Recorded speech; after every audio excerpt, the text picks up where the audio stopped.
Guys, may palengke dito sa Lucky Plaza. Tingnan nyo, oh. Halos kumpleto na sila ng gulay. Kailangan mahal. Tingnan nyo yung saluyot, guys, oh. Iluto mo yan, parang wala pa. Kulang. $2. Baka $2. $2 lahat. Pwede daw 3-5. Tapos may malunggay, oh. Kaya, yan, oh. May labong pa, oh. Kompleto pinakbit. Dito sa Davao Trading. Ano, grabe yung rabong. Oh my God. Diyan mango, oh. 4 pieces, $5. Apat na piraso, 5. $5. Yan, oh. Puso ng saging, kahoy. Kompleto na sila, oh. Obra.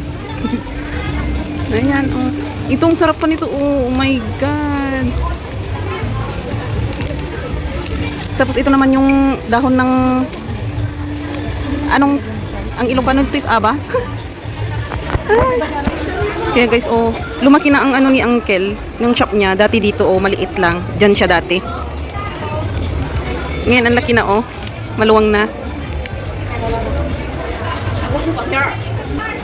So, ganito guys. Kamahal lang mga gulay dito sa ano, Singapore. Galing sa Pilipinas. Ala, tingnan mo ang mga mangga, oh my God. Oh, di ba? May ano pa dito, oh, pandesal. Oh.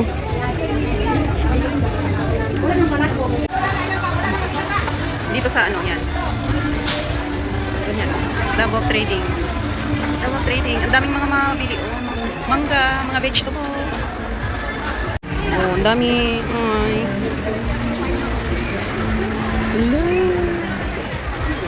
Ala, ito, oh, sarap nito, oh, with ano. Kaya nga po. Ang sarap sa bangus, sinigang. Yun yung ang palaya, oh, napaka, ano niya. Napaka fresh. Ayan guys.